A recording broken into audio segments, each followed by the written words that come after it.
Good evening, everybody. Tuesday, January 25th. Hope everybody's doing okay. Omicron is still not hit the Bernstein household. That's a good thing. Hope everybody's feeling good, safe, and cozied up. We are a little cozied up down here, believe it or not, in Wilmington, North Carolina.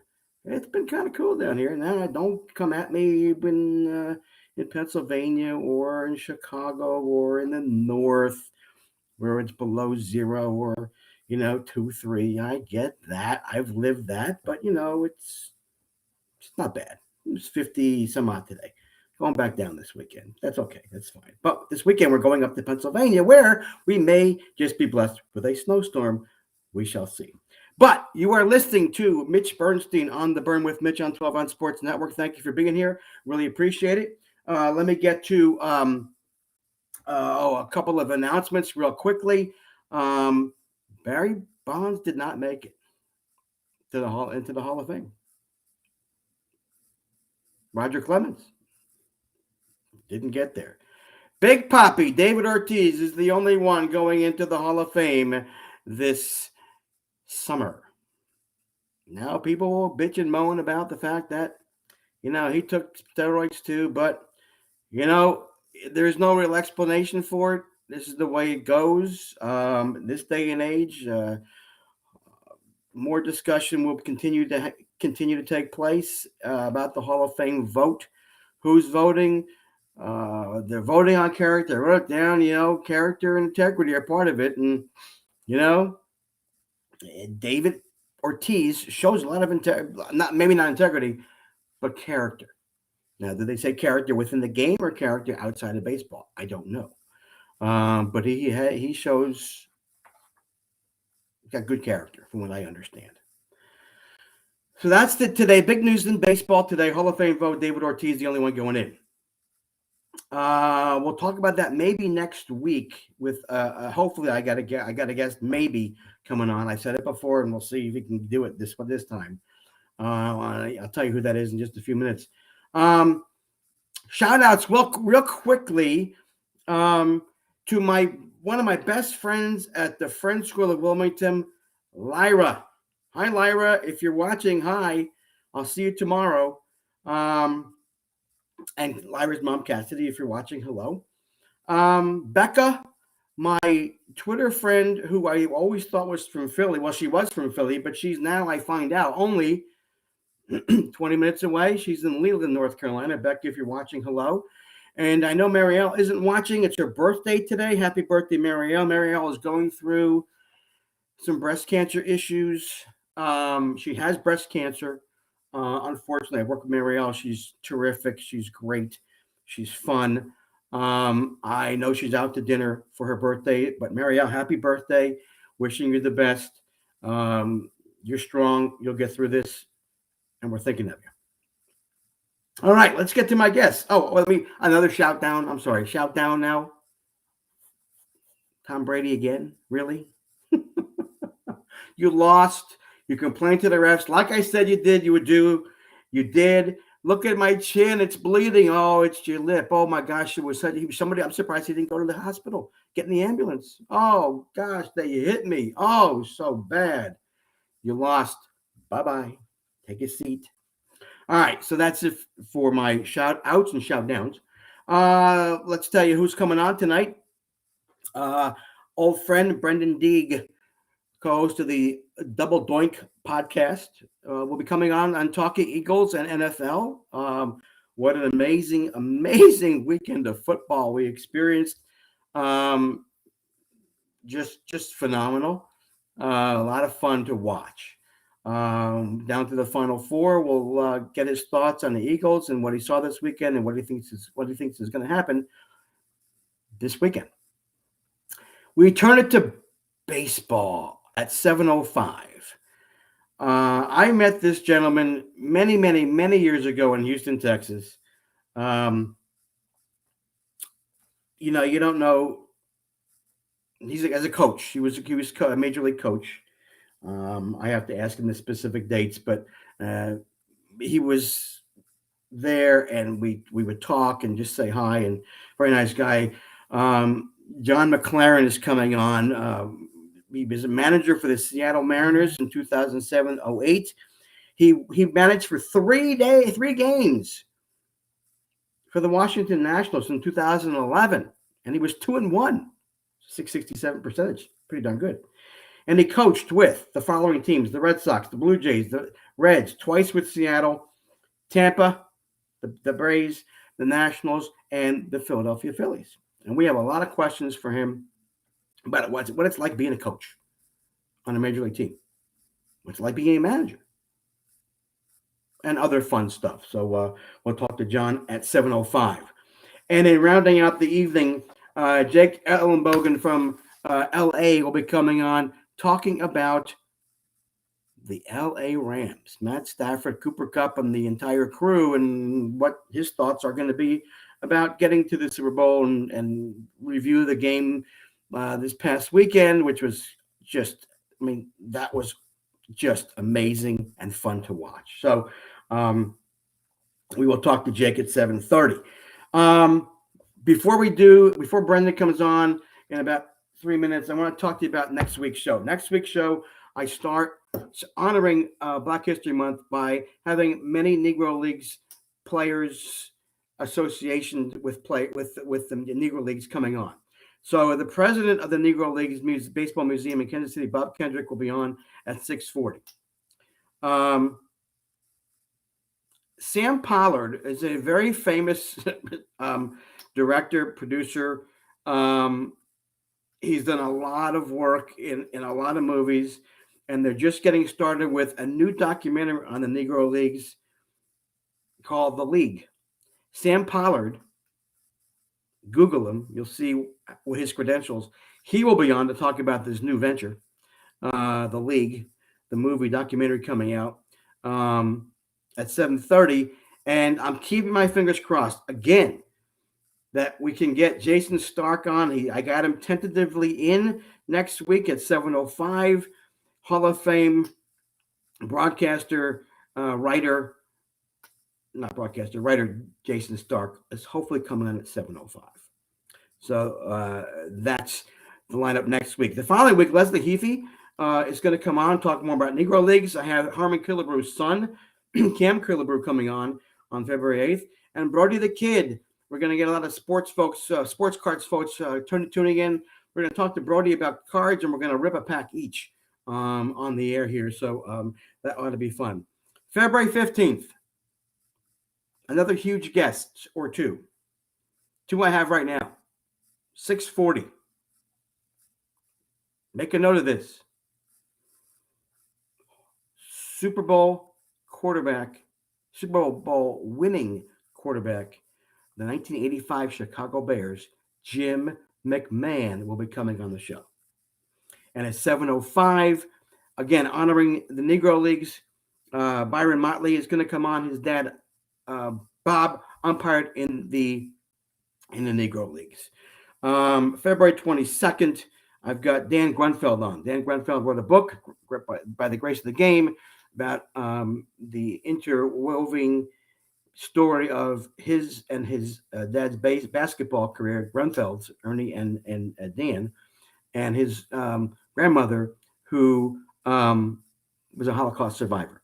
So some really, really, really, really, really terrific guests. I encourage you to listen, to watch if you can, because it's these shows are going to be just so much fun, so much information. Again, next week, Bob Kendrick kicks off my Black History Month Negro League celebration at 6:40. Sam Pollard at 7:30, and keeping my fingers crossed. I'll contact Jason again this week about getting him to commit to 7:05.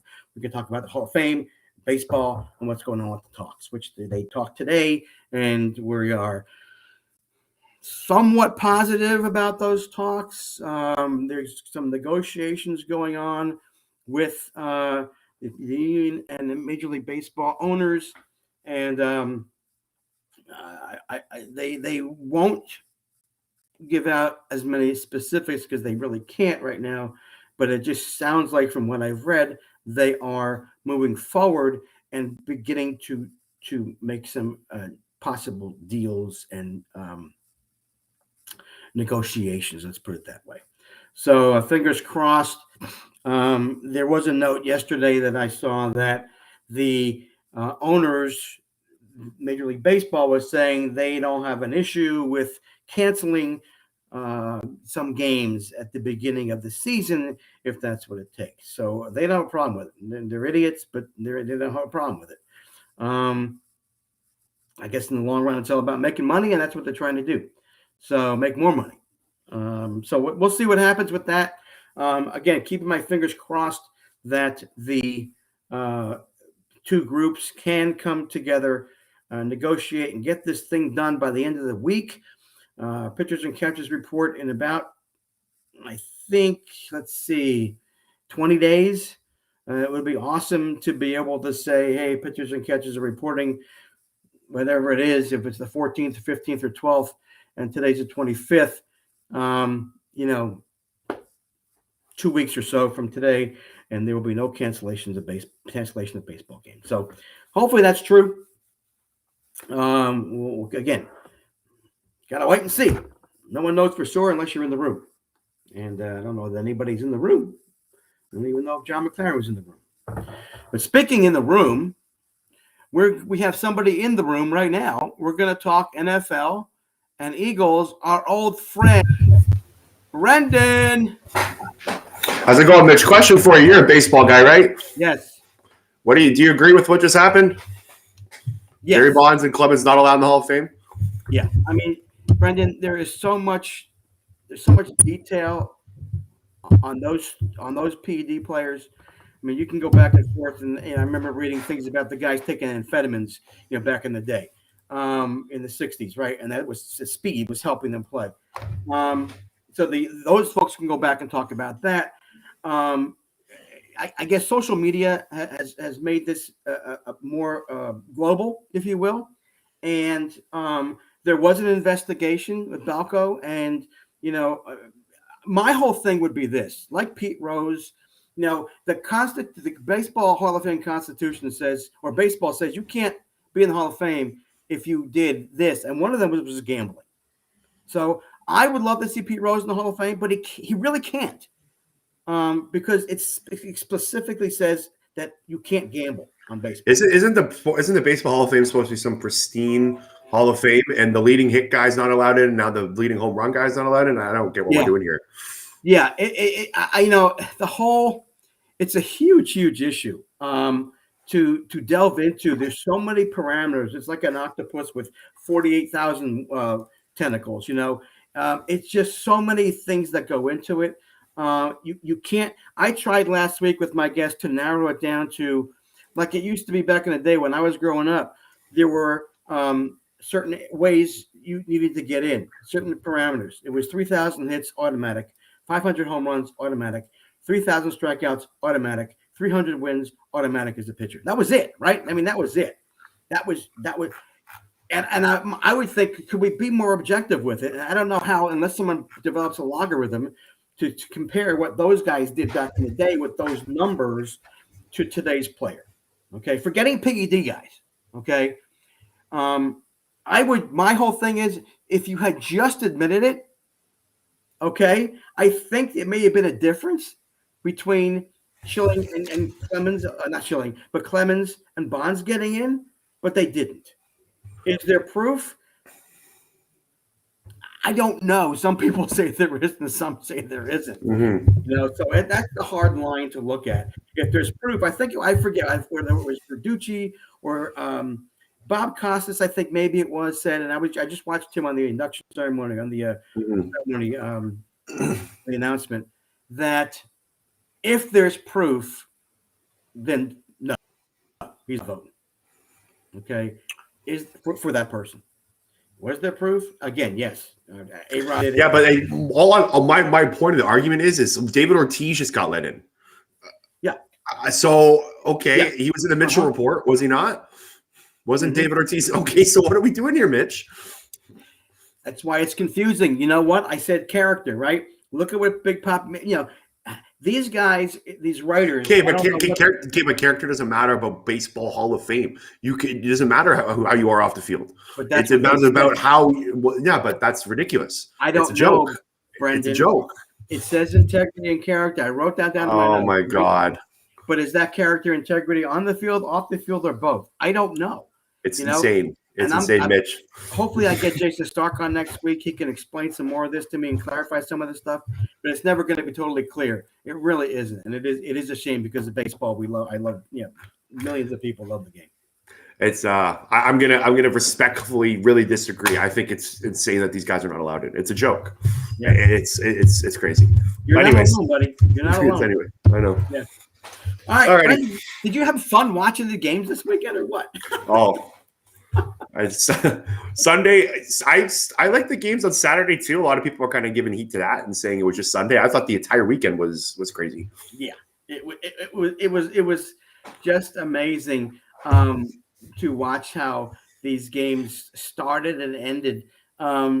Anything surprise you? Did the fact that the Bucks went down surprise you? Nope.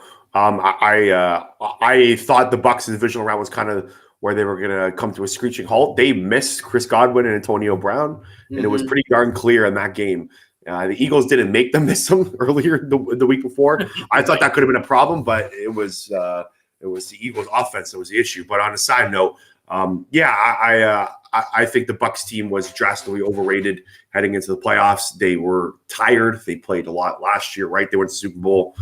They were banged up. The Rams defense and the Bucks offensive line, they couldn't overcome those injuries. So no surprise there. Was surprised about the Titans though. That one caught me off guard. Yeah, I was big on the Titans this weekend and lost a lot of money. Lost a lot of money on Saturday. a lot of money, but more than I would have liked to. Right. I was big on the Packers and Titans, and right. That's what I get for betting on the favorites. That's what you get exactly. I'm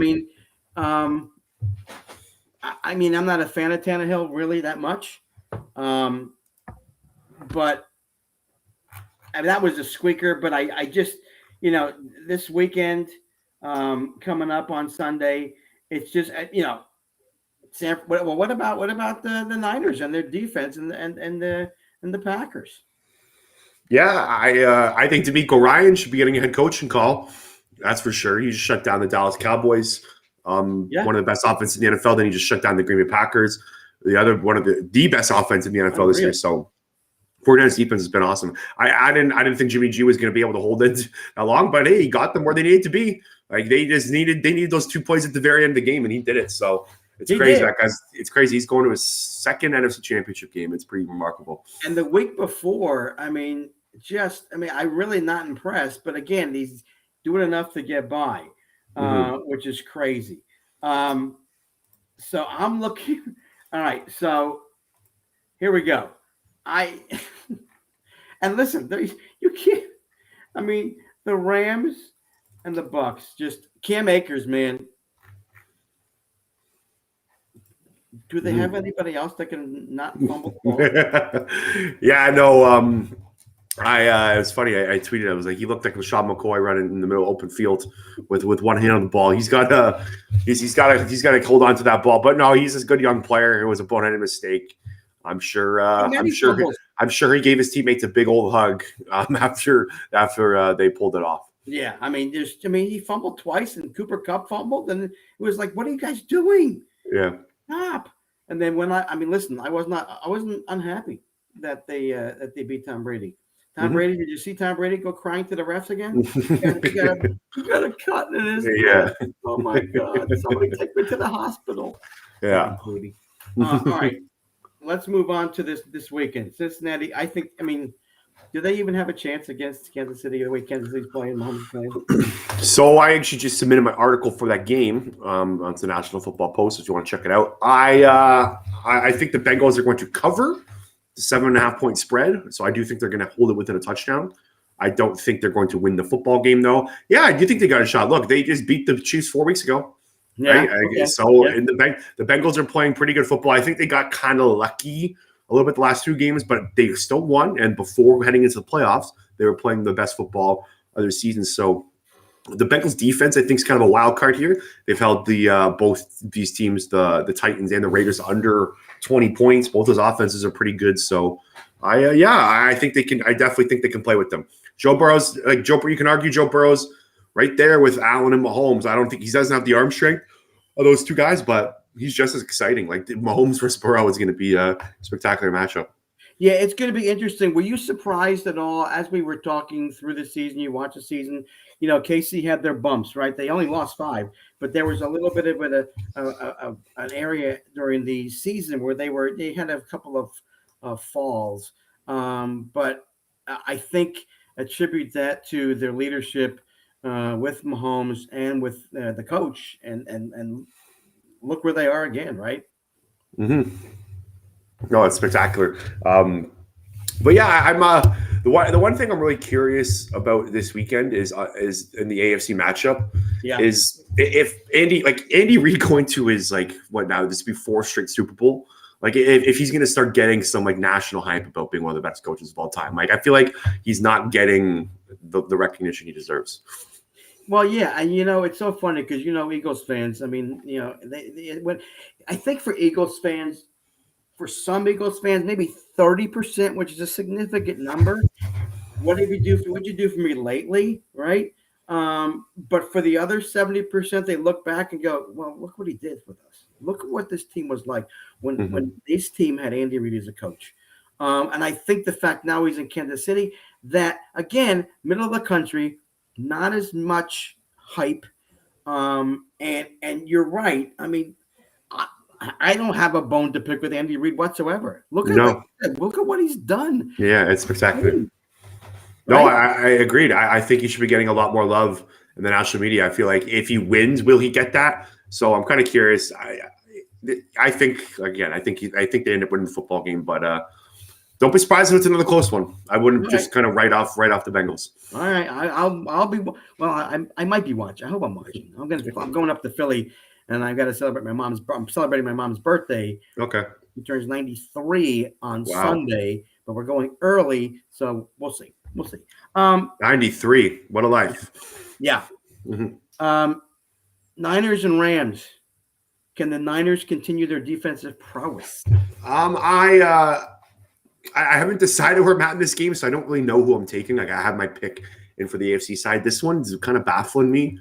Just a little bit. They've already played each other twice, so you do have some kind of stuff to go after. But the 49ers have kind of rolled them lately. I have this hard time seeing, and just in the NFL, usually when you beating a team twice is hard. Mm-hmm. Beating a team 3 times in a season is just as hard. It's almost unheard of. It doesn't happen very often. So I think it's going to be tough. The Rams are playing really well right now. This is the best football they've been playing all year. And it's funny because they kind of crawled into the playoffs.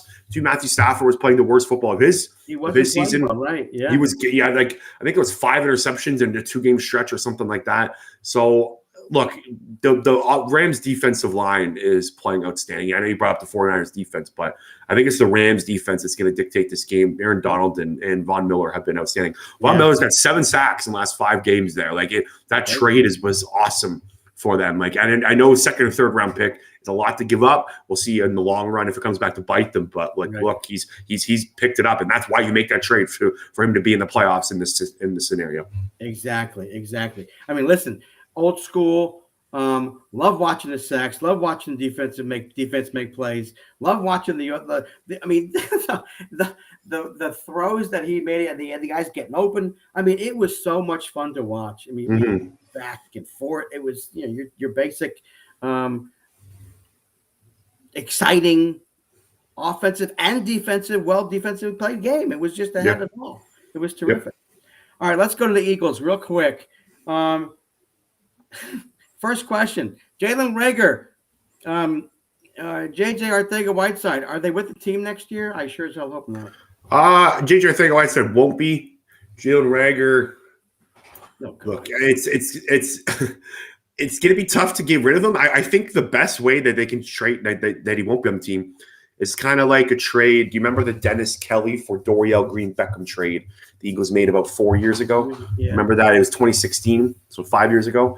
the Eagles traded Dennis Kelly to the Titans for Dorial Green-Beckham. It was basically, here's our pile of trash for your pile of trash. Yeah, Let's see if that pile of trash could turn into something. Dorial Green-Beckham was historically bad here. Dennis Kelly actually just started for the Green Bay Packers in that playoff game against the 49ers. So the Titans definitely won that trade. Right. But I think that's the only way they'll get rid of him. I did the math. It would cost them $10 million over the next 2 years to cut him. So my guess is they're not doing that. Yeah. I don't think they're just going to burn $10 million. The problem is he's not going to get playing time next year. He can't get playing time next year. I think is the more important thing. They need to add a third receiver or a second receiver behind Quez Watkins. Mm-hmm. And then Rager's fourth on the depth chart. And I still think you should add another receiver. So and if he's your fifth receiver, what value is he really bringing to your team? And please don't have him return punts. Yeah, exactly. So you can't play special teams. You can't play offense. So where are you going to put him? I think they're going to do their best to try and trade him. But again, you're going to need a dancing partner. And I don't know if there's someone out there that's going to want to take on that money. Yeah, I gotcha. So you've got Gannon. Hopefully he gets a job somewhere else. My guess is he's not. I don't think he's getting – no.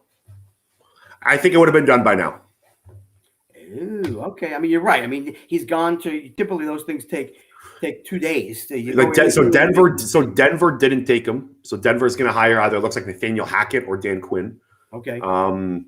Then there's the Houston Texans. They interviewed him. I don't think they're going that route. Apparently they really liked him. And look, that's the other thing that people need to understand is Gannon's like if you watch his press conference – and you see him communicate with the players and the media, there's no doubt in my mind that he killed interviews. He's a very happy-go-lucky, energetic guy.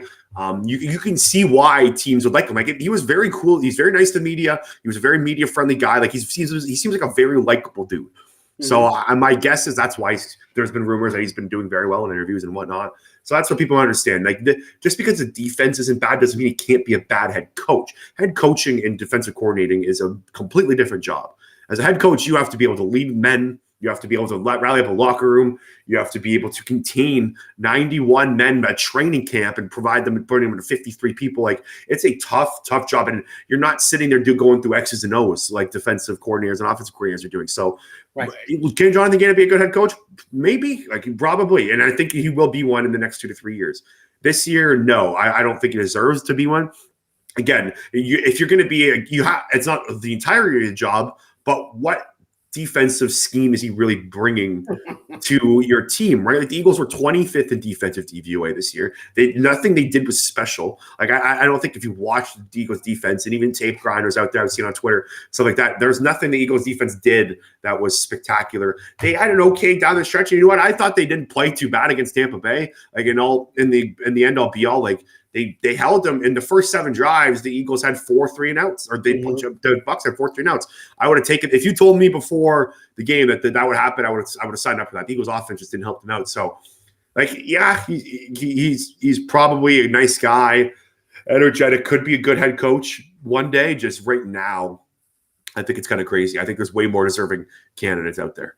Yeah, I do too. I mean, after 1 year, listen, I think those teams are grasping. They've seen what he's done, and I think maybe they're interviewing him just to get maybe he'll.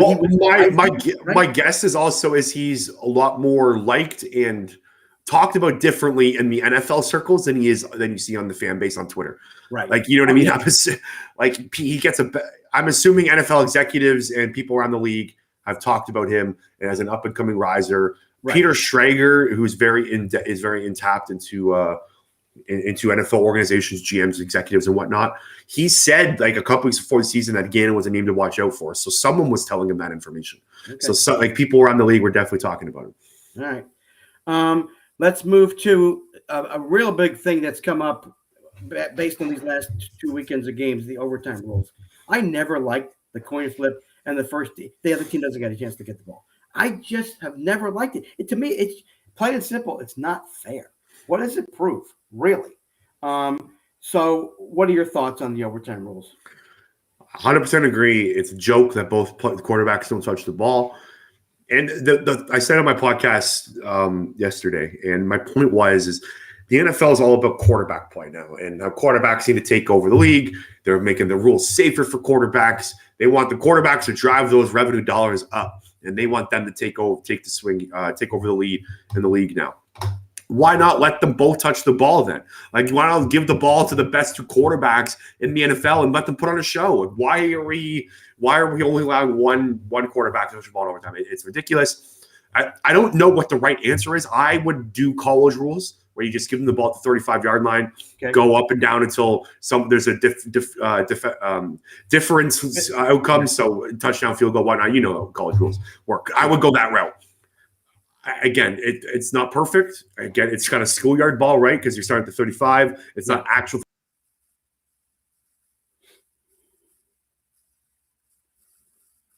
I don't know what the change is. I would go the college route, but that's what I would do. Yeah, we just missed you. You blipped out a little bit on the end there. Okay. I said what they're doing right now is not right. They need to change it. Like, I don't know what the right answer is, but what they're doing right now is not it. I would think that, to me, this makes sense. It's another quarter. Play a quarter. Whoever's ahead at the end of the quarter wins. Mm-hmm. That's just, not hockey, no shootouts. No quarterback can throw it in the hoop for how many times in a minute, right? It's a game. It's another quarter. It's sudden death over. It's basically sudden death overtime. Well, that isn't even sudden death because the first team in hockey wins. Somehow, again, both teams get the ball, and whoever's ahead at the end of the quarter would win is the winner. That's what I would do. Yeah, I don't like ties. Then they get no playoffs. Like I think they need to just change up playoff overtime and NFL overtime. Just get rid of regular season overtime. Sorry, they need to get rid of both of these rules. Right. I feel like the college route is the cleanest way to do it because it makes sure there's no ties. But I do agree the pushback that it's kind of schoolyardish. But yeah, it's too bad. We don't know. We'll see, and I think hopefully they'll talk about it in the offseason. Mm-hmm. All right. Do you have a Super Bowl prediction? I do not. My Super Bowl prediction was Packers versus Titans, and I just went down the tube. So I don't know. I haven't figured it out fully yet. My best guess, if I was a betting man, would be the Kansas City Chiefs, and I know that's probably everyone's majority pick, but yeah, they have the best offense right now out of these four teams, and I think they're just playing really good football right now. I have a hard time seeing the 49ers, Rams, or the Bengals, one of those teams, taking them down over the next 2 weeks. Again, I think they can play competitive football and it'll be closer. But I ultimately think the Chiefs get it done. I haven't. Again, this is just off the top of my head here. Okay. One last question I've been doing, and we all the time we talked, I hardly ever gave you this question, but it is the burn with Mitch. Okay. I'm writing down everybody's burn. What bugs you? Whether it's about football, could it be the overtime? Is it about life? What's your biggest? What bugs me the most? Yes. It's a tough question. I have a lot of pet peeves. Yeah, that's what it is. Yeah. In essence, what's your pet peeve? That is correct. Could be driving. Could be. Is it the overtime? I'll give you a sports one, and I know this might hurt some feelings here. I hate that the clock doesn't stop in soccer. It's my biggest. If I was to change one rule in sports, I think that would be the rule I'd change. We've actually talked about the rules we hate the most in sports. If I was to change one, that 100% number one. I don't get why they don't stop the clock in soccer. I know it's been a history and it's been a part of the game, but it does that make any sense to me? Why not just stop it and instead of adding more time on at the end? It does it's insanity to me. But anyways, all right, that's your burn. I'll put it. It is down. Okay. Maybe some soccer folks will tweet out to us and say, "Hey, this is the way it is, and this is the way it's been." Oh, I've got that. I've had friends. We've had this argument with my friends and stuff. Okay. My friend, one of my buddies, is a really big soccer fan. I always bring it up to him, and he always gets mad at me and stuff. That history of the game and stuff like that. But I'm not a big soccer guy. I watch World Cup and stuff like that. So I just think 90 minutes. Oh my God. Just stop the clock. Oh my gosh! But how could you even stop the clock? Then the games will last 5 hours. Mm-hmm. Crazy. All right, Brendan. As always, my friend, it's good to see you. Good to talk with you. I appreciate you taking the time again, and enjoy these games this weekend. Thanks, Rich. Have a good one. All right, take care. All right, that was Brendan with a lot of good takes on football. The Eagles. We won't be able to see John Mclaren. Unfortunately, he is having some trouble getting on. So I am going to call him and do it the old-fashioned way and hold the phone up to the computer, and you will hear John Mclaren. I wish I could see his face, but better to talk than have nothing, right? Right. All right, here we go.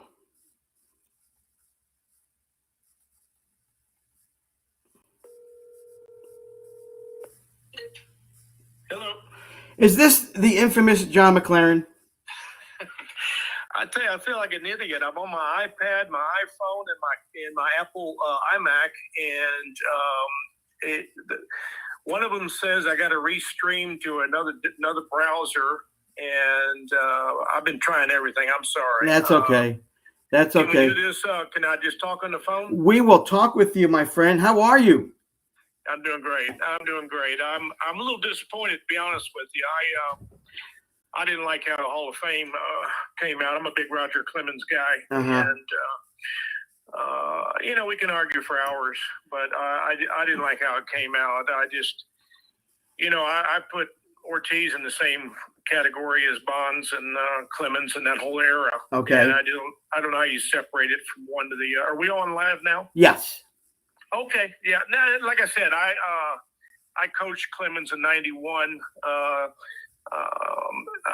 Just a long story short, I scouted him when he was in high school, but I wasn't scouting him. He was a third pitcher on his high school staff, and I saw him develop into a Hall of Fame pitcher. So I think what we got now is arguably the greatest hitter of all time, and maybe arguably one of the greatest pitchers of all time, not in the Hall of Fame. And I get the steroids, I get that, but I know there's guys in there that were on it, and I don't know how you can distinguish one from the other. And I said, I'm John, disappointed. It's tough. I mean, there's so many ways to go about this. There's so many factors. There's so many interesting things, specifics to talk about.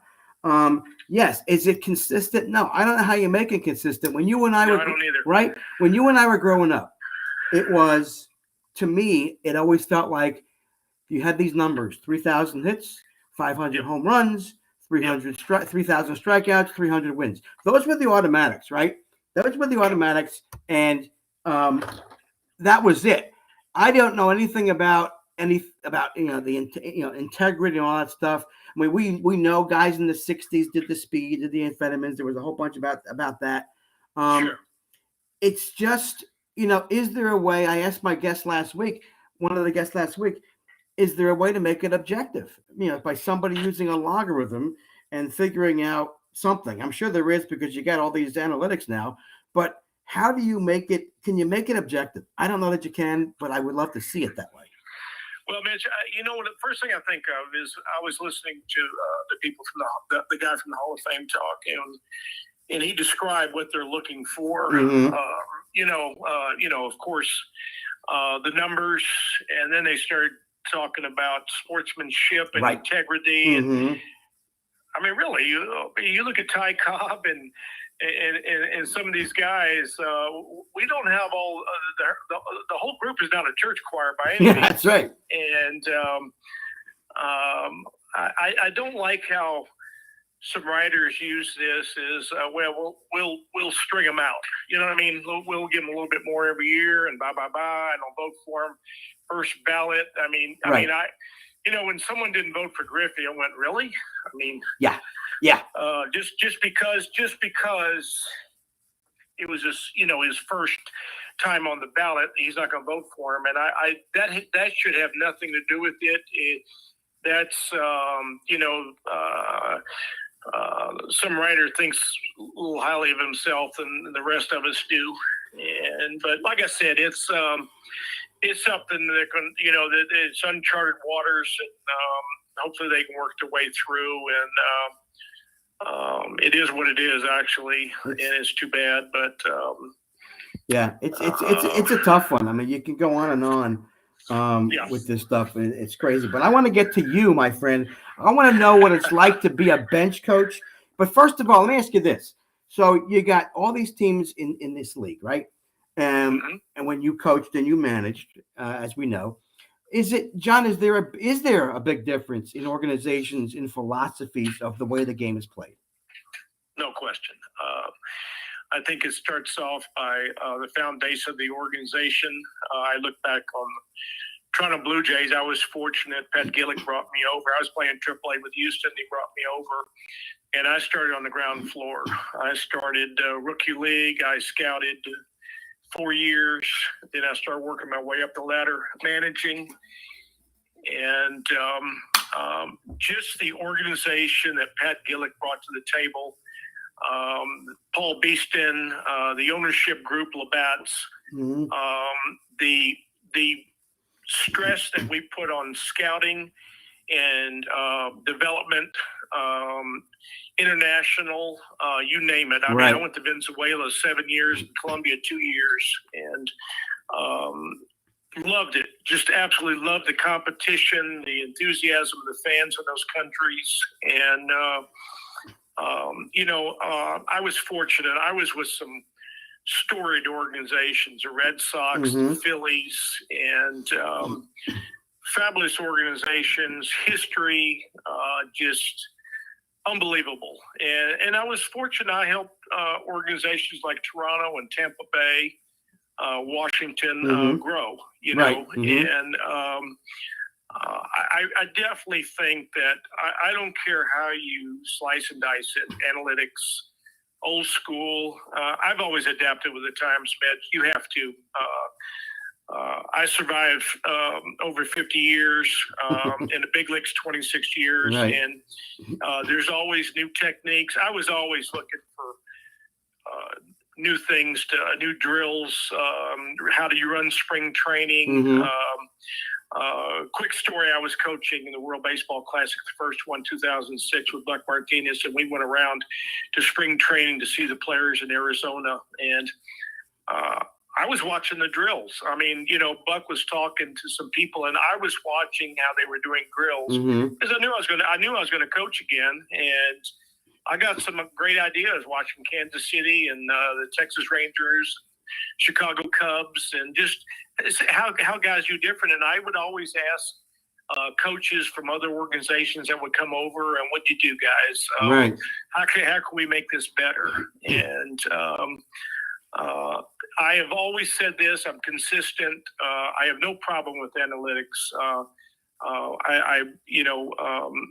I think they got some great ideas, but I value what I'm all about, and that's hard work and dedication and love of the game. So as long as you love the game, I'm with you. Well, that's it. I'm with you. Do your thing. But if you're just using the game, I don't like it. I don't care for it. I agree. And that's with anything. I mean, you got to love your job. And if you don't love it and you're there for the money, it's going to end up showing, I'm sure. Yeah. When you so there are differences for sure from the top down, comes from the top down. You can feel that. And I'm hearing Toronto was like your apex kind of thing, right? I mean, Pat Gillick. I mean, he was just a mastermind type of guy. I kicked myself when I realized you were with the Phillies when I was in Philadelphia, and never got. I guess I didn't put two and two together, John. I was like, what the hell? I kept a low profile, and I think that's good, man. Oh, well, yeah, I guess you're right. As opposed to walking and seeing you in the JCC in Houston, right? That was where we met. Oh, yeah. Those were great days, man. I tell you, I loved them. Yeah. So I have a question. I got to find this out. And you're one to definitely know. So we don't see as fans on TV when somebody makes a really boneheaded play. All right. Coaches, they don't show. Maybe Larry Boa would. Lasorda would, those kinds of, or Weaver might. But when that happens and you're the bench coach, what do you say? Do you roll your eyes? Do you turn to your manager and go, what the F are we doing with him out there? Is there anything that you guys say that nobody knows? I want to know some inside scoop. Well, I mean, I was with Lou Piniella 14 years, so he wore his emotions on his sleeve. Right, there is no doubt where he stood. He was there to win. Quickly, I always compare Lou to three guys. George Steinbrenner, lead, follow, and get out of the way. Right. Billy Martin, just win. And Casey Stengel, witty, funny. And I compared Lou to those three guys rolled into one. And with that said, Lou wouldn't have a problem saying something to players, but he usually told me to. And I was tactful. I didn't talk down to him. And the reason that we would tell him immediately, because it might happen again in the game. So, it's fresh on their mind. I know there's emotions involved. I know guys have taken it wrong sometimes, but when the man tells you, go talk to the guy, I'm going to talk to the guy. That's my job. Right. And I know my experience in the game, Latin players are so much part of our game. And I learned very young that you don't criticize somebody loud, a Latin player in front of a group. They're very sensitive people, and this helped me coaching Latin players. I like I said, my history is in the winter leagues, and being a Dominican as many years, and Venezuela, Nicaragua, Mexico. I mean, the enthusiasm of the fans, you just have to be there to believe it, Mitch. But, I would try to talk to him. I say, look, and I was third base coach. And, when guys would run through a stop sign or, they get double up off a line drive. Yep. And, we would just try to talk to him. So, again, this might be the second inning.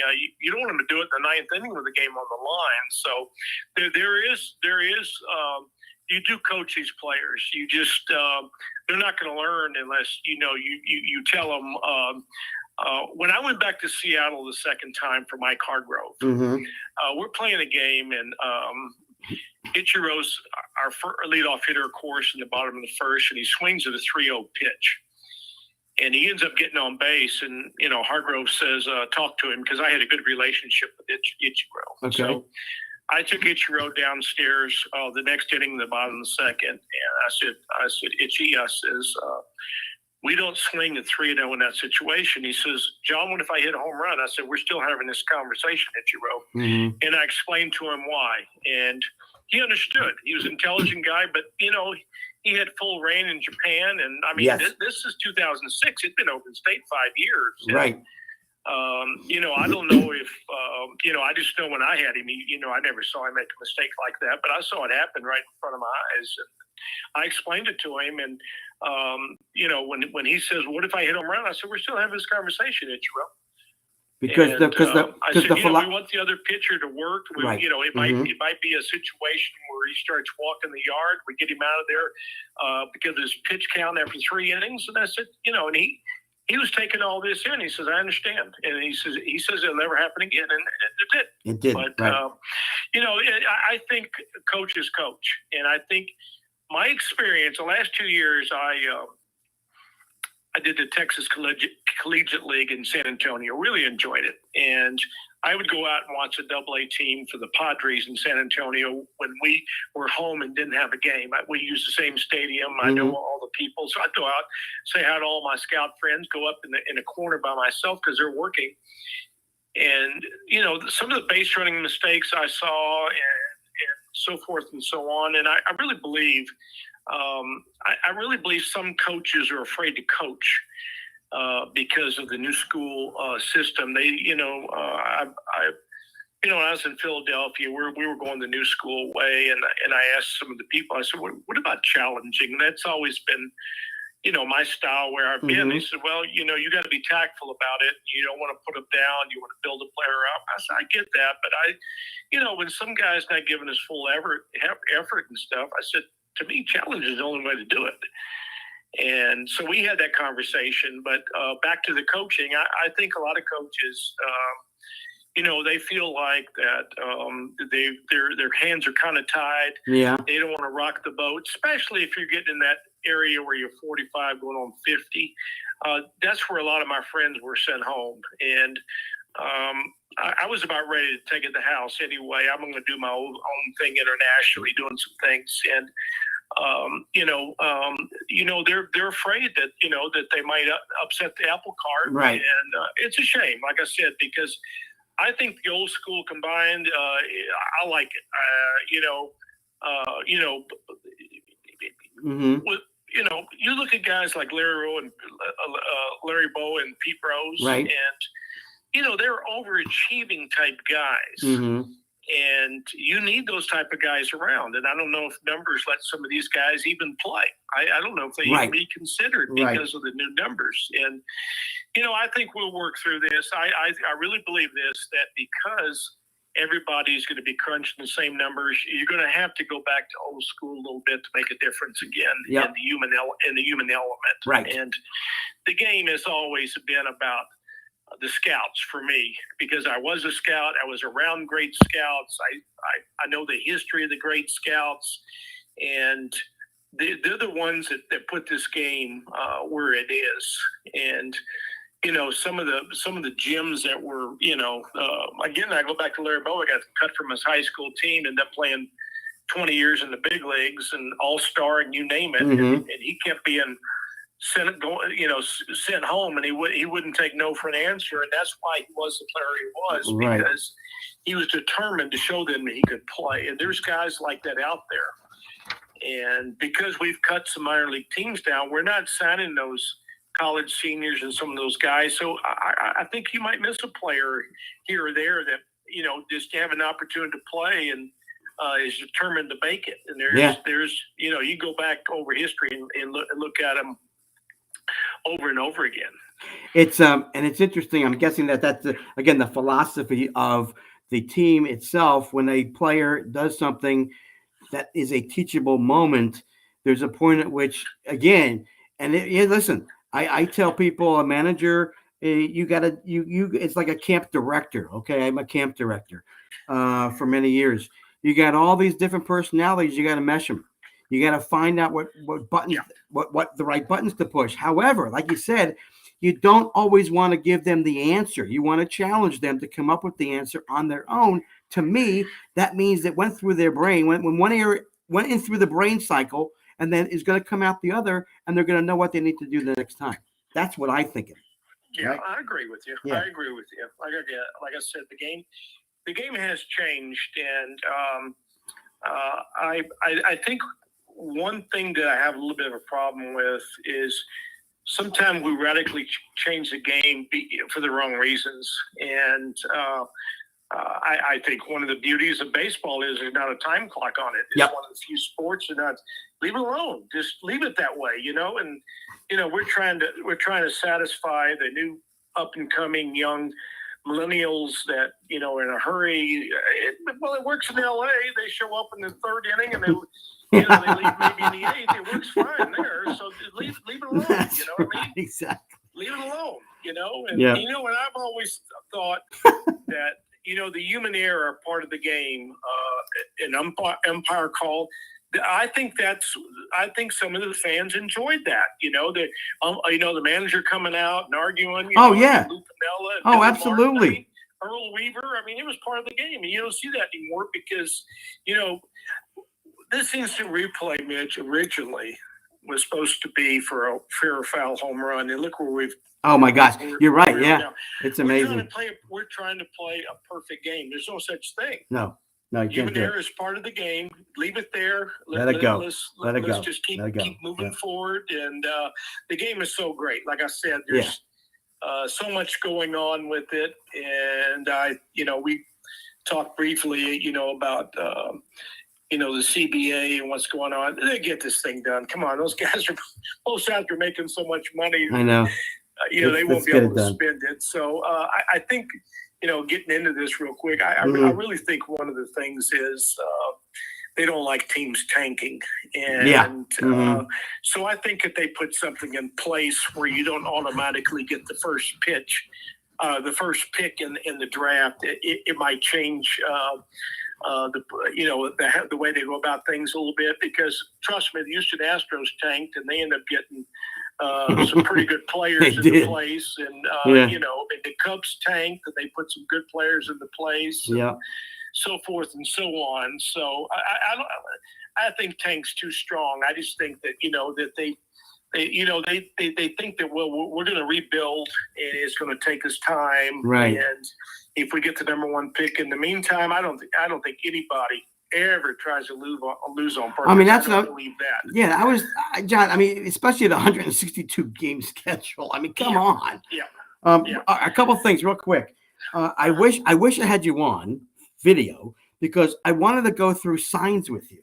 You know, third base coach, man, going through those signs, man. I wanted you to go through show me, you know, how you do it and what it would be. Well, you know, I tell you what I did in Toronto, and I just started coaching in the big leagues in '86. Yeah. And I basically used the same sign for 5 years, and they say, "Well, God, you guys had guys coming and going." Well, I just made a little tinker here or there, and I used boxes. Okay. I had 4 boxes. All right. The right chest, the right thigh, the left chest, the left thigh. Okay. And one year, it was the box I didn't touch. I can touch everything on my face.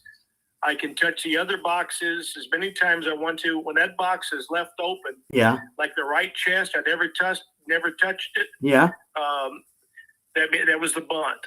Oh. And when I filled all 4 boxes up, nothing was on. Nothing was on. I would right. do it all at once, but right. And then the next year or the third year, whatever it was at whatever box I hit twice. So I went chest, leg, arm, face, back to the chest. Okay. Right chest. I hit it twice, so that was the bunt again. Okay. And one cool thing is I love working for Jimmy Williams. He might be the best baseball mind I ever worked with.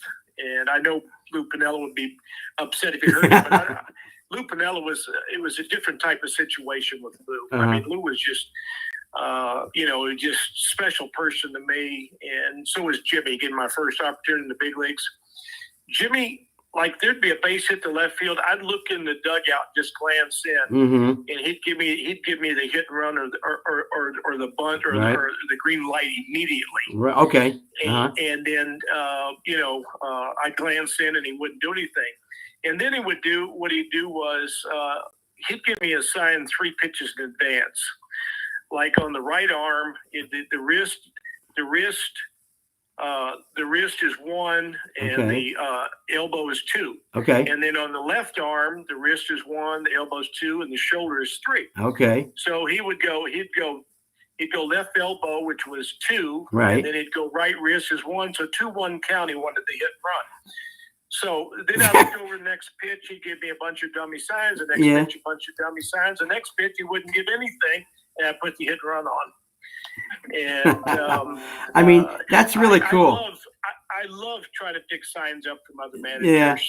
I was scout managers. It wasn't so much the third base coach. I was scout managers. Right. Sometimes they get lazy, and I love that stuff. See, that's the inside stuff, John. I love that. That's inside baseball. That I is. think that's one of the things I did with scouting is I would try to pick signs up, and there was trainers that gave signs before, equipment managers having their arm up. I mean, that's awesome. You'd be surprised. No, I would be. So I'm going to be coaching. Real quick, I got like 3 minutes. I'm going to be coaching. Hopefully, we get enough kids. My middle school team and my senior team, we always did the indicator. Right, the indicator was across the chest. Yep. It was simple for us old guys who can't remember what we ate for breakfast. Right. Yep. So did you have an indicator at all? Absolutely. There was years I had indicator. The 2 most used signs for me is the indicator and the wipe off. And I would always have 2 wipe offs, and I would always put on a sign and take it off so you could showcase it. If you just put on a sign, it's too easy to pick up. I mean, it was just too easy to pick up. Okay. So, you can have an indicator, and then you can have the cap as the indicator, and then the chest, the leg. You can use the cap in the ear, whatever you want to do. But there was also something I did a couple times is I would start off with my throat. No matter what I put on after that, there was nothing on. Nothing. Okay, right. So I'd start off with my throat, and I would put the hit and run on, 3 or 4 times, and the other team would see it, and it wouldn't be it wouldn't be obvious when I put it on. Right. See what I'm talking about? Yeah. Because I showcased it to them, and they say, well, they couldn't be that because he gave it 5 or 6 times and nothing happened. So I start from my throat and say, all right, guys, when I start from my throat, I don't care what I put on, there's nothing on. I got to get you on, John. I really want you to go through some slides. We got to get your computer to work so I can see you to do this. All right. 2 more questions. All right. Mike Hargrove resigns abruptly, right? Yes. Did you know what was happening at all? Mitch, I had a rotator cuff surgery the day before. Oh. If I had known what was going on, I mean, I'm sitting there and I'm in a sling. Right. And it was a first, we went on the road right after he resigned. Right. We went on the road, and then we went to Oakland, and we cleared the benches, and I'm out in there in a sling, and I heard replays saying, I'd really like to know what John Mclaren's doing out there. Number one, he just had surgery. Mm-hmm. Why would he even put himself in that situation? And what would he do anyway? And I said, right. You know, when I heard that, I said, that's a good question. I never had this operation I knew was going to happen. I never saw it coming. I promise you. Yeah. I all sincerity, for an hour, I tried to talk Mike out of it. I said, Mike, is that right? Yeah. Succeed you. I came over here to do a good job. And if people saw I did a good job for Lou and did a good job for you, they might know something. And I'd interviewed for 3 or 4 jobs. And I thought I wanted, truthfully, I know the hardest call I ever made in my life was calling Lou and telling him I wasn't going with it to the Cubs. Okay. And it was something that I was told by some good baseball people. You have got to cut the cord with Lou if you want to move forward, because they think that you're satisfied being his bench coach. His bench coach, yeah. Next, right. So that's one of the thought process I had when I went back. Plus, I love Seattle. It was spring training right down the street from my house, and my wife loves Seattle. So there was a lot of things involved there. But I still say, what if I'd have gone to Chicago with Lou? Because it was such a franchise organization too. Absolutely. But I love Seattle, and I hope they do well and get back in the playoffs. All right, one last question. It's called the burn with Mitch. So the burn is something that irks you, something that is a pet peevish type thing. Could be baseball, could be sports, could be life. So I've been asking everybody this year, because I've been neglectful the whole past year to ask. I have to ask my guests, what's your burn? What is my burn? Your biggest burn. I think it's yes, people. I just like people to be themselves, and let's just deal with it from there. Like I said, I've said things that are stupid, but they're my. But they're truthful, right? Yeah, they're from the heart, right? It came from me, and like I said, I've made some dumb decisions, stupid decisions, but didn't think out some things before I talk. But I just like people that just be yourself and don't play up to people. And Lou Piniella told me many times. He said, why I love you is because you're honest and you don't try to play up to me and pacify me because you give me an honest answer, and I need that. You need to make me think. Mm-hmm. Do you have time for one quick story? Real quick. Yeah, real quick. Okay, we're in Seattle. We just moved into Safeco Field, and he always asks me, "So what do you want to do here, Mick?" So it's Mac. What do you want to do here, Mac? And we're like in the 6th inning, and I tell him, 7th inning. I said, "Well, why don't we do this?" And he did it. It didn't work. So the next inning, I can't believe we did that. I can't believe we did that. What a stupid move. I'm feeling it. I mean, he's pointing it towards me. Mm-hmm. So the next night, same thing, 7th thing. What do you want to do here, Matt? I said, you know what, Lou?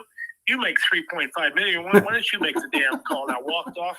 He came over to me and put me in a headlock. He said, that is why I love you. That's great. Because you tell me the truth, and I'll always respect that about you. That's great.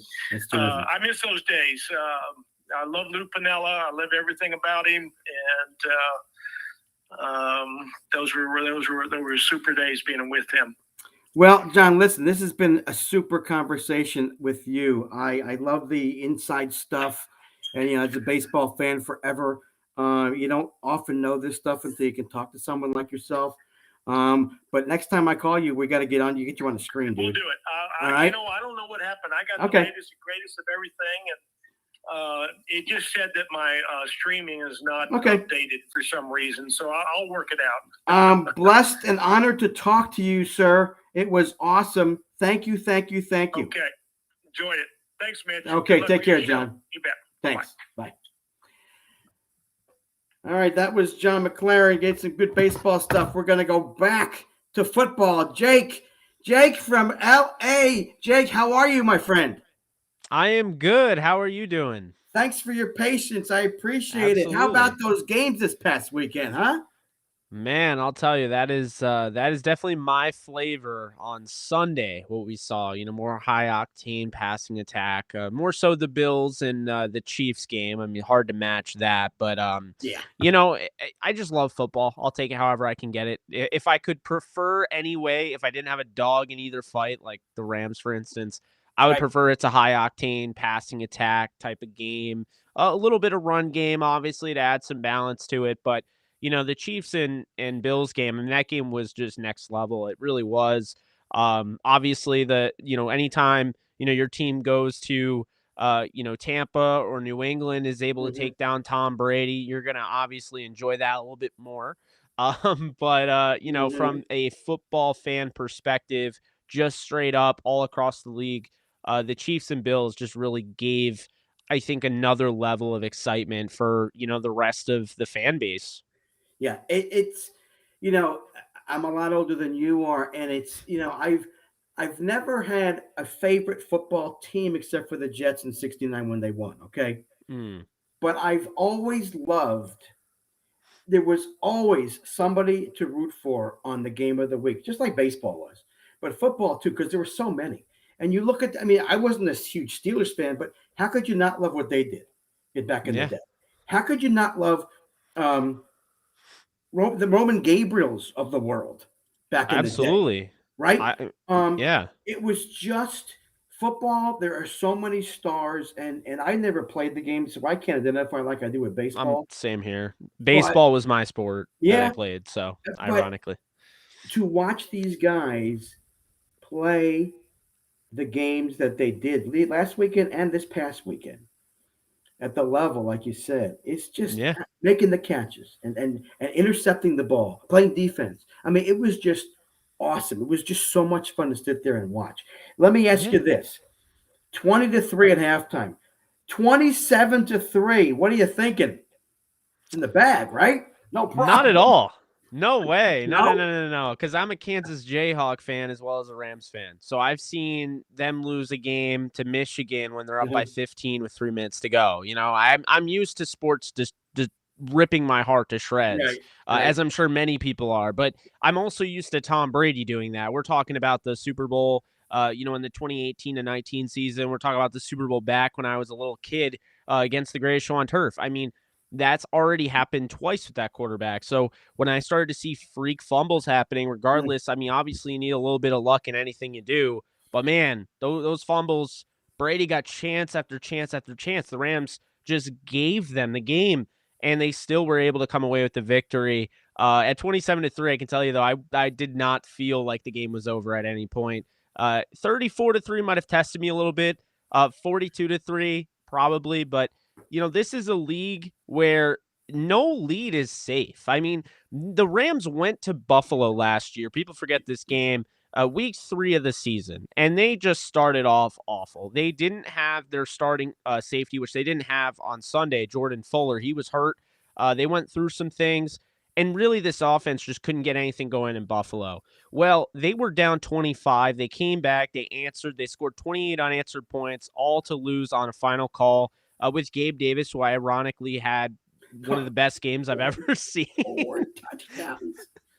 Four touchdowns. He'll never buy another beer or anything like that on his own again in Buffalo. That's right. But that was a game. I watched the Rams come back from 25 down, take the lead with 28 unanswered points. I've seen it all. I mean, teams, you can never count anybody out in this league because pass interference calls are way more called than years past. You talk about that, roughing the passer. So we're talking about penalties there. That's the first step. Okay. The second is you have these athletes like Tyreek Hill that can clear the entire field in 20 seconds or, way below that. I mean, he can go and shift his way all the way and just it's impressive. So, really when you have athletes at that level, those guys catching the ball and their vision, those are never out of it. On top of it, you have the gunslingers like Allen, like Stafford, like Brady, Rodgers. I mean, these guys keep you in games like that. They can throw you out of those. I mean, Mahomes, so those are all the elements that go into it. Coaches are more than likely now to go for it on fourth down as well. Coaches are more than likely to go for 2, which keeps you in those games. And what we're finding this year, I don't know how, I don't know what happened, but is it just me or like onside kicks are working again? I mean, they're actually working. We saw 3 in 1 week happen. So, I mean, that's the thing. When you have a combination of great athleticism all over the field, you have guys that have cannons for arms, you have onside kicks working out in your favor, and these crazy pass interference calls where you throw a bomb 70 yards down the field. The guy doesn't even have to complete it now. You just throw the flag, and that's where the ball is. That's right. I just feel like no lead is safe. Let's talk about your quarterback, Mr. Stafford. I mean, have you seen him mature over the year now with what he's done?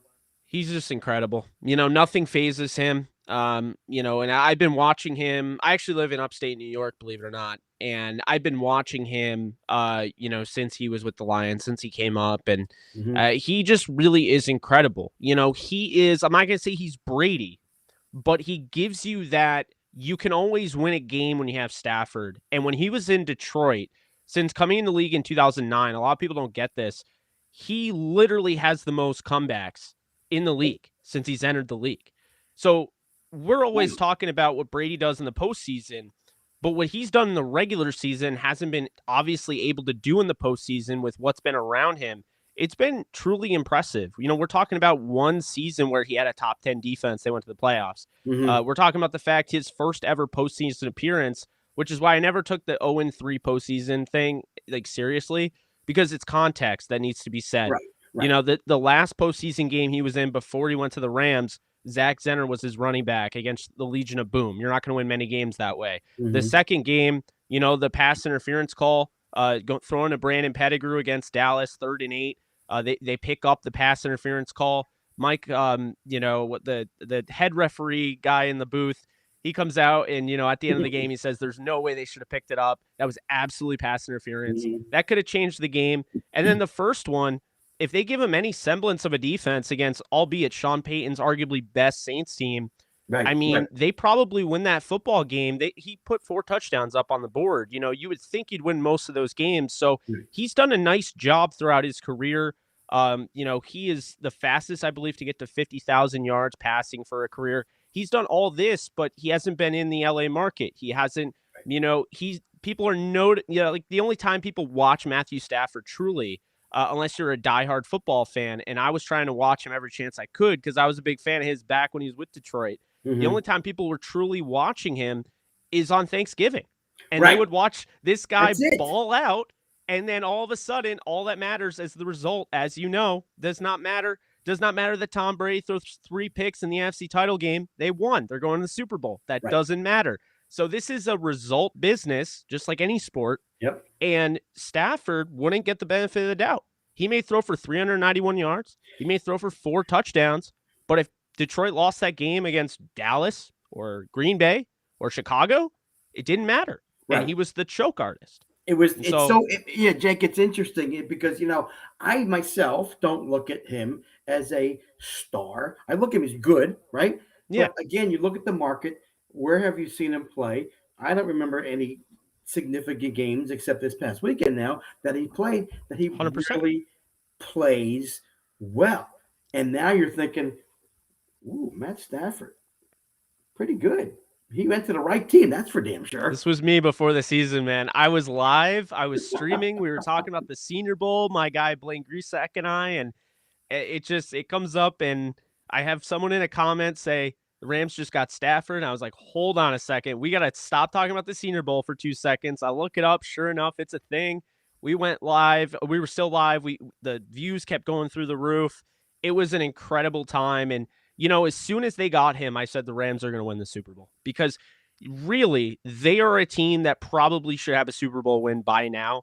And I think what we saw from 2017 and 2018, Jared Goff, was promise and potential to get to that next level. But 2019 and 2020 came along and he lost all of that confidence that he had. He was making the same rookie mistakes because when you're uncomfortable, you go back to the uncomfortable ways or the comfortable ways you used to live. You use old habits creep up. It's the same thing with, football mechanics. Jared Goff was back to throwing off his back foot, wasn't stepping into his throws. They didn't give him great protection, but on top of it, he can no longer throw the deep ball because obviously the ball could be thrown there. He had the arm strength. It was mentally. It's why they got rid of Brandon Cooks. I mean, he was a $15-16 million paperweight, essentially. Right. So, that's the problem. And so they go on and get Stafford, who can make every throw on the field. And you're thinking, well, Jared Goff doesn't turn the ball over a lot. And then 2020, 2019 happened, and he does. All of a sudden, he starts turning the ball over. And you're like, well, if he's turning the ball over and he's not throwing for, a bunch of yards and a lot of touchdowns and, he all of a sudden has the fewest depth of, target in the league. So that means he's not throwing past the sticks. There might be a change here. And so when I watched last year, I think it was week 11 against the Dolphins, either before they went on the bye or after they went in the bye. The Dolphins game to me sold the deal. I was skeptical about Goff even before the end of the Super Bowl year because he didn't look the same since the Chiefs Monday night game. But when you saw it in 2020, in that game against the Dolphins, 4 turnovers in a game where the defense held Tua Tagovailoa to under 100 total yards of offense, and they lost by 11. Yeah. You realized he's not it. McVay had to get over here because there's a guy by the name of Vic Fangio who figured out his offense, told the entire league that he figured out his offense, and showed the entire league on how to stop it. And so he had to change everything. McVay changes everything. Goff does not get to that level. He's down here. McVay's trying to get up here. And John Wolford comes in the last game of the year having to win that game in order to make the playoffs going in. He wins it. And you just see Wolford wasn't amazing, but he showed you what it's like to actually have a quarterback that can move, that can make progressions, that can go through them, that can make reads, that doesn't just lock onto one receiver. And so McVay was like, we might have something here, but not just Wolford. We might have something if we get a mobile quarterback in here that will throw down the field. It makes it harder on the defense to, game plan against. And so they got Stafford, and I think McVay knew that this team was ready. This team is absolutely ready for Stafford. And to be honest with you, as long as Stafford stays healthy, he could play for another 5 years. Yeah. The other thing is, you look at who's around him. Yeah. Right? Absolutely. It's not just him. It's, he's got weapons, and every team would love to have the weapons that he has. Cooper Kupp, hello. Yeah, absolutely. And, I think the big thing with him is that, it's always been, and I know there's people watching and they've done it without realizing it, but they've always looked at him as either a stat padder or somebody that relied too much when he had Calvin Johnson. They didn't give him his credit when he was throwing to guys like Golden Tate or when he would throw a seam buster 50 yards down the field against the Titans with their 4th string tight end, Hunter Bryant. This is a guy that spreads the ball out. And we just actually saw an example in why he is on the next round. I've been a defender of Aaron Rodgers from, Kingdom Come. But here's the thing. Yeah. Aaron Rodgers, he had the lead, and you could say the special teams blew it, but he scored 10 points. That's and it. I understand the environment was awful, but I understand this. Look, who cares, right? He had all these guys that were open, and he was so keen on only throwing to Adams and throwing to Jones that he left Lazard open multiple times. You understand why he probably didn't want to throw to the tight end. He dropped it, but you got to keep doing it. You got to keep going to these guys. Yeah. Stafford had a bunch of fumbles in this game. And can you imagine if he locked Cooper Kupp out of the game after he fumbled? They wouldn't have won the game. Exactly. So, so that's the thing is that Stafford, and I told people this, and this is why I never bought into they're going to get Julio Jones talk. They're going to trade Van Jefferson and Robert Woods. No, they're not. They were never going to do that because they didn't need Julio Jones, because Matthew Stafford's days in Detroit, he would throw to guys like I just said, Hunter Bryant, who is 4th on their depth chart at tight end, and would be okay with it. I mean, he threw a touchdown to Kendall Blanton on a no-look pass. I mean, that's to me why, you talk about a guy, a leader, a guy that can spread the ball out, facilitator, and a guy that's ready for the moment. And this is why the Rams are in the NFC title game and not the Packers, not the Bucks. I mean, don't get me wrong, Brady did what he could, but Stafford has not been given the praise because he hasn't been in that market. Right. Now he's got the defense, he's got the offense, he's got the play caller in Sean McVay, and I'm telling you, this is his moment. Obviously, he has to come through and win this weekend, and obviously win the Super Bowl. But this is his moment. So we all saw the Niners and their defense, right? Yeah. What are you thinking about this weekend then? What are you thinking? I actually somehow predicted this to happen. I felt like the Niners were coming into the playoffs hot.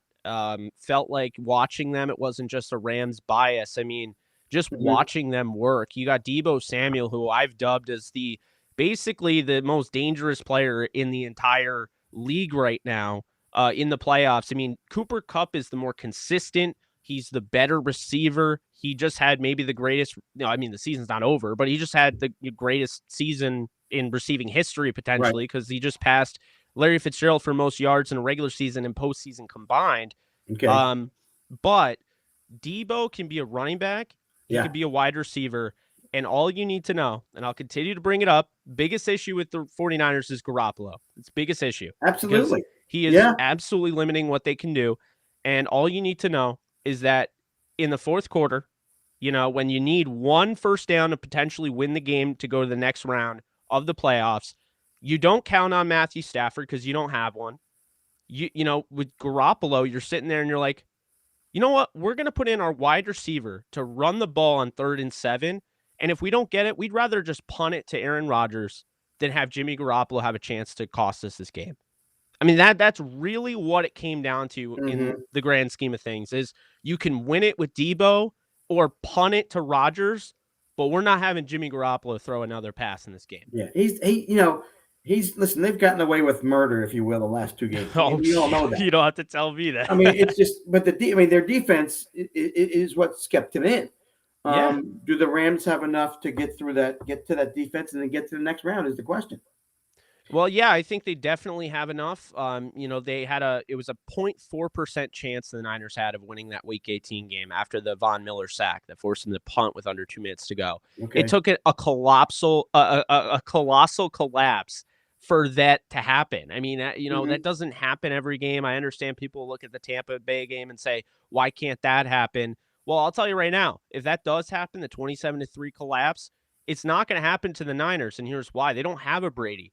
Brady had to throw a 50-yard pass over everyone's head to, Mike Evans. Brady had to keep the chains moving, and he had to make those big throws down the field.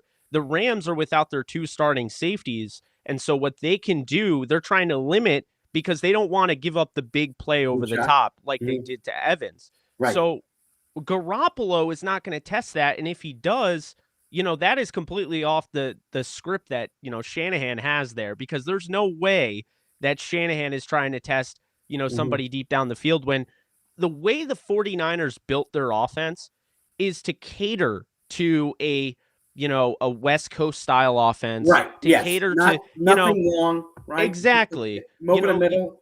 You build your receiver core how you want it. And, the Rams aren't going to turn away OBJ. He fits them very well. They have Cooper Kupp, who's, taller than people realize. He's 6'2". They have these guys and they do their thing, but we're not talking about, they're not like Megatron. I mean, nobody there is built like Calvin Johnson, where he goes up, he waits for the ball and jumps over everybody. Right. And that's the thing, that the Niners are the same thing, but they're more catered to finding the archetype that's more like a running back playing the wide receiver spot. It's why they went after Deebo, more filled out, kind of, stockier type guy, harder to break down. And then you have, Brandon Ayuk. It's the same thing. They're like the same build. Just one guy's being used one way and another guy's being used another way. And then they have George Kittle. So they really like the yards after the catch. Yes. Yeah. It's going to be interesting. It's going to be a very interesting matchup, I think, that game. I think, in the other one, in the AFC, I just think you got Mahomes on a roll now. I don't think there's any stopping him. I think it's going to end up being, and I think it's going to be an awesome game if it's a Super Bowl with the Kansas City Chiefs and the LA Rams. That's nothing but fun. I mean, that is nothing but fun. We got that once, and it was maybe the greatest Monday Night Football game of all time. It's going to be great. So, 54-51. We got 3 minutes. Quickly, I'm going to ask you overtime. I asked Brendan Deeg overtime. What are your thoughts? I feel like every team in the league should, when you go to overtime, both teams should be able to possess the football at least once. I don't see why not, because here's the thing. You can go for a field goal. There's actually some strategy involved, because you can go for a field goal and you could be like, you know what? I understand I have the points here, and if we stop them, we win. But I don't trust our defense right now, the way we're playing. Right. Makes sense. So now it adds some level of strategy where you're like, we're not going to kick the field goal. We're going to go for the touchdown. And if you go for the touchdown, then they have to match a touchdown. And then it is, right. Yeah, that's how it should be. I think the same thing. And, to me, it's been ludicrous ever since, I had never heard any real big bitching about this until this past weekend. I mean, everybody's like, okay, this is the way it is. No, how can you, in your right mind, this is a sport. How can you allow the other team not to get the ball? I hate it. So my thing was play a quarter. Yeah. To me, it's play a quarter. I don't see why not. I really don't see why not. What I can't stand is the idea, you can't you can't, the Bills need to stop them and they need to play defense. The Chiefs weren't playing defense themselves. They just got lucky with the coin toss. I mean, we all know the Bills were going to go down the field and win the game if they got it first. I think my wife said the same thing. Whoever got that, and it's so stupid. It just doesn't make any sense. They weren't stopping Josh Allen. They were leaving. I mean, they still didn't get it through their thick skull that Gabe Davis had 4 touchdowns in that game. I mean, he was wide open. Come on. Yeah, oh my gosh, yes, that was amazing. On the road, no less. The way they played on the road was just very gutsy, Yeah, I feel for Allen. I just hope they in the offseason they go, okay, you know what, we got to get both teams, whether they go to college, the 20. Well, yeah, and think about how do ties help? Because at the end of the season, you had a scenario where both teams could have just sat on the ball every single play and made the playoffs. Exactly. To me, that shows you why ties don't work, as a matter of fact, because the Steelers, they tied. I mean, that game should have continued playing. I mean, didn't the Steelers have the last possession? I thought they just ran out of time against the Lions. Both teams. So it was. I think was it Collinsworth doing that game? Was it a Monday? And they said, "Well, what do you do? Both teams don't score. Do you sit on it?" It's so silly. Make the playoffs. It's just and Pittsburgh's out. Oh my God! Crazy, Jake. Crazy. All right, last thing. I've been asking. Show is called The Burn with Mitch. The burn is what irks you, what bothers you, what's your pet peevish thing, sports, life, whatever. Jake, Ellen Bogan, what is your burn? Well, I would have a hard time narrowing it down, but there's a lot, I'm sure. There's so many, but I gotta tell you, I don't know how if we'll agree on this or not, but I'm gonna say it. It's yours. It's the Baseball Hall of Fame. Look, baseball was my favorite sport growing up by far. The Rams were always my favorite team. I like them more than my favorite baseball team, the Yankees. Yep. But I always wanted to be a professional baseball player. I always loved baseball. I knew everybody in the Hall of Fame and all of that. Right. There's a guy by the name of Donnie Baseball that's not in the Hall of Fame. Yes, he was the best hitter of his era. During that time. I mean, there were all these, different, commercials about him and everything. But that is not what is my burn. My burn is the fact that we have the all-time hits leader, the all-time home run hitter, and third place all-time in strikeouts. And those 3 guys, Clemens, Bonds, and Rose, are not in the Hall of Fame. Your job is to not be the moral dictator, police officer, whatever. Your job is to turn this into the baseball Smithsonian, okay? It is a museum. And when I go to show my kids someday, the Baseball Hall of Fame, I'm trying to show them the story of baseball. Right. And you can't tell the story of baseball without Clemens, without Rose, without Bonds. And you honestly can't tell without guys like Mattingly either. But here's the thing. Okay. The thing that bothers me the most is that I am a David Ortiz fan. Besides being a Yankee fan, I actually like Ortiz. He cheated. He knowingly cheated. Yes. It's out there he cheated. A-Rod cheated. How did he become a first ballot Hall of Famer over A-Rod? How did he become a first ballot Hall of Famer over putting Bonds in his last year, over putting in Clemens? How on earth is Rob Manfred even but that's a different thing. But you see my point is that I think that they've totally ruined the Baseball Hall of Fame. My dad is literally live and die by baseball for years, and now he doesn't even care. He just feels like the way things are going, the analytics, Rob Manfred, and just honestly, the Hall of Fame just really, it's my burn. It's just gotten to the point where that's what I would say about that. All right, Jake. Listen, besides that analysis, you're amazing with the information that you came up with our football discussion. I really, really thank you for taking the time to come on. Just absolutely a plethora of information. I love that word. That's and a good word. I wish you the best, and we'll see what happens this weekend and the next. Thank you. I really appreciate you having me. All right. Have a good week. I will talk to you soon. Sounds Take good. care. You too. Bye-bye. Bye. All right, folks, that's it for me. Next week, Bob Kendrick, National Negro Leagues Baseball Museum president, hopefully Jason Stark, and my director friend who is coming on is going to be Sam Pollard. He's got a new movie coming up. Be here next week. It'll be a great show. Thank you to all my guests for coming on. Have a great week. We'll talk to you then. Take care. Bye-bye.